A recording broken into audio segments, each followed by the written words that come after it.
La peli está basada en un suceso real, así que empieza dándonos contexto histórico, poniéndonos al tanto de todo lo que pasa. Toda la historia se desarrolla en Narvik, una ciudad que durante la Segunda Guerra Mundial empezó siendo neutral, hasta que los alemanes la invadieron para evitar que los británicos rompieran su línea de suministro de hierro. Y es que según lo que cuenta la película, el 85% del hierro usado por los alemanes pasaba por la ciudad. Aclaro esto de según la película porque aunque se supone que se basa en un suceso histórico, no olvidemos que no es un documental, sigue siendo una película. Y un problema que suele tener este tipo de cine histórico es que dependiendo de dónde se produzca la película, puede tender a ponerse del lado de unos o del lado de otros. Que la historia puede cambiar según quien la cuente, vaya, que puede demonizar a unos y santificar a otros, exponer más algunas cosas y ocultar otras. Dejado eso en claro, sigamos. La historia se nos muestra a través de un matrimonio noruego, el de Gunnar, un militar asignado a la ciudad, y su esposa Ingrid, una mujer común que trabaja en un hotel. La película aprovecha el hecho de tener a estos dos protagonistas para contar la historia desde dos perspectivas diferentes. Con el esposo tenemos la perspectiva de los militares y con la esposa tenemos la perspectiva de la gente común. Sabiendo eso, podemos hablar de lo interesante de la película, y es que muestra las fases de la guerra. En la película se puede notar una división en el desarrollo de la guerra, y es que conforme avanza la historia, te la vas separando en fases sin decirlo directamente. Y eso es una cosa genial de la película, y es que no necesita contar, sino que te hace ver y sentir todo lo que pasa. Al inicio, la ciudad de Narvik se ve como un lugar acogedor. Las primeras escenas de la peli retratan la llegada de una persona a su hogar. Esa sensación de estoy en casa hace que uno perciba la ciudad como un lugar cálido. Y se ve el recurso que más brilla en la mayor parte de la cinta, la atmósfera, la capacidad para generar sensaciones sin contar, solo mostrando. Narvik se ve como una ciudad llena de vida y cariño, y aunque en los primeros minutos prevalecen los tonos de color más fríos, se siente la calidez de la gente. Esta fase más feliz de la historia y junto a la del final son las más cortas de la película, pero sirven para que conozcamos a los personajes, para que empaticemos con ellos y más adelante podamos ser conscientes del cambio abrupto que dan sus vidas de un momento a otro. Aparte de la ciudad, esta fase de calma nos deja ver el lado familiar, la relación de pareja que hay entre los protagonistas y la familia que tienen. Durante una guerra las personas dejan atrás muchas cosas, por voluntad propia o por la fuerza. Y todo el momento familiar al comienzo de la película, sí, se siente como un momento dulce, pero el filme, en su manejo de la atmósfera, hace que también lo sintamos como el preludio de una tragedia. Nos hace sentir en la sala de espera de una tormenta, aguardando por el desastre. Todo este inicio sirve para que conozcamos a los personajes, pero también para que sepamos lo que pueden perder. Esta felicidad que nos muestran al inicio es fugaz, ya que la película no tarda en meter a los alemanes y cambiar por completo su atmósfera. En ese sentido te deja claro que en la guerra no hay espacio para la felicidad. Dime, ¿cómo te sentirías si de repente invadieran tu ciudad pacíficamente? Si un montón de tipos armados aparecieran, sin disparar, sin apuntarle a nadie y sin ejercer ningún tipo de violencia física y tomaran tu hogar, ¿cómo te sentirías? Incertidumbre es la segunda fase que la película muestra. Y repentinamente la ciudad se transforma, deja atrás la sensación de calidez que tuvimos al inicio y se convierte en un lugar extraño, en el sentido de que se vuelve irreconocible y desorientador. En este punto la película da un giro brusco y hace que nosotros los espectadores nos sumerjamos en esa situación, hace que sintamos esa incertidumbre de qué está pasando. Todo lo que nos mostraron al inicio sirve para que este cambio sea más impactante, porque pasamos de una ciudad cálida y amigable a una hostil y fría. A partir de este punto, el manejo de la cámara en la película empieza a brillar más de lo que ya lo hacía al comienzo. Aquí se maneja una cámara dinámica que por sus movimientos nos mete en la escena, hace que sintamos que somos una persona más entre la multitud, elimina esa barrera que se forma automáticamente entre el espectador y la obra. Un problema que, en mi opinión, tiene el cine en general es que al momento de ver una película, nosotros como espectadores tendemos a sentirnos ajenos a lo que ocurre porque solo somos observadores.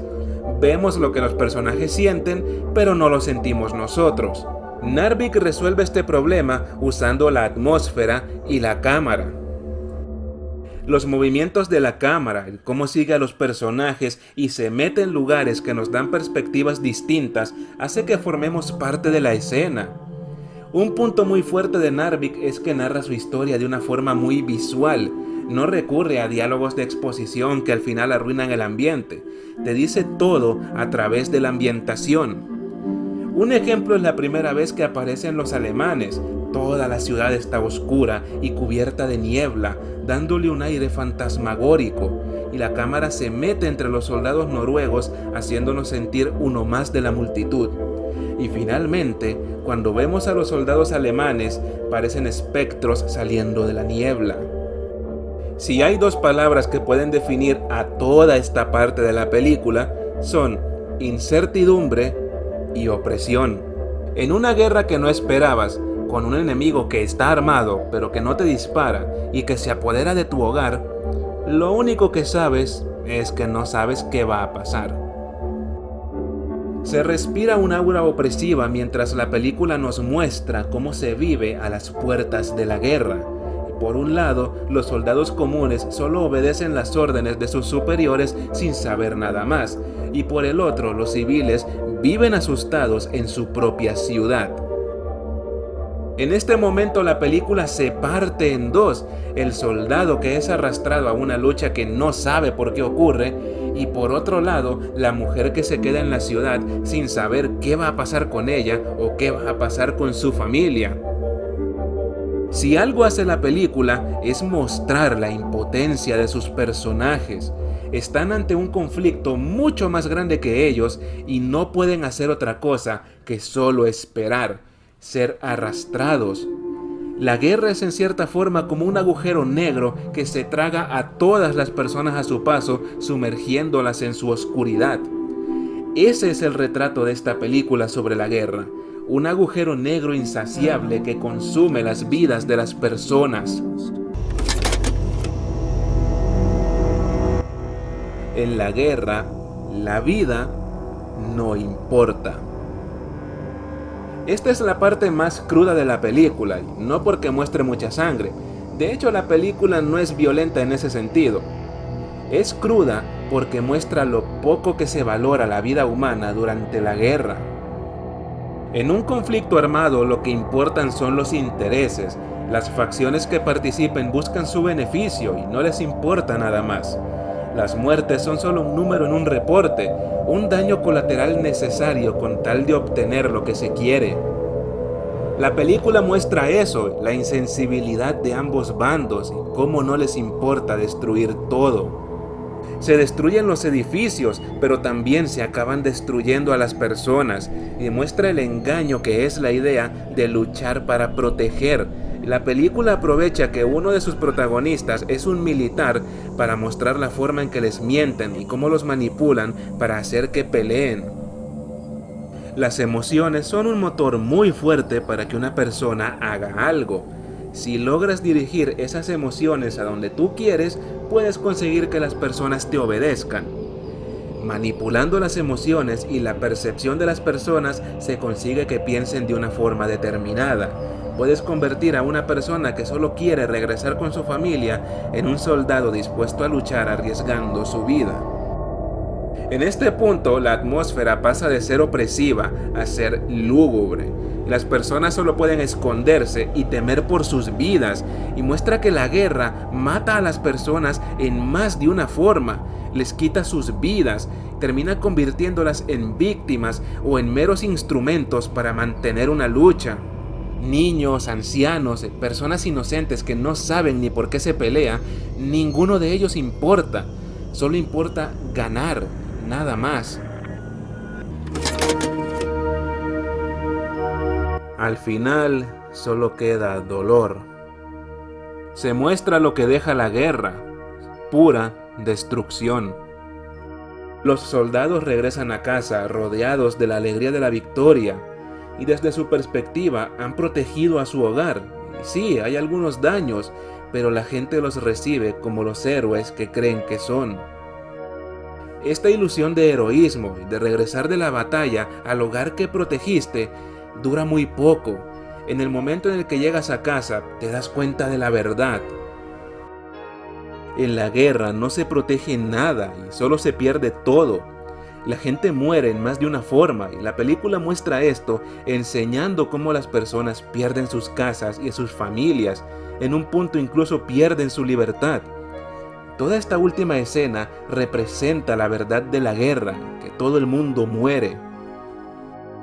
La película no pone montañas de cadáveres en pantalla y te habla de la muerte en la guerra en un sentido más psicológico, la pérdida del hogar, la ruptura de familias. Te muestra que la guerra mata porque le arrebata sus vidas a las personas, porque les quita todo lo que quieren. Estas últimas escenas son la unión de las dos historias que cuenta la película. La historia del militar que cree que está protegiendo a su familia y la historia de esa familia. En este punto chocan la fantasía y la realidad. La película confronta las perspectivas de ambos protagonistas al mismo tiempo que llega a una resolución. Al final, la historia nos abre los ojos como espectadores sobre la manipulación, sobre que la guerra no es algo heroico, sino que es algo que solo deja dolor y sufrimiento.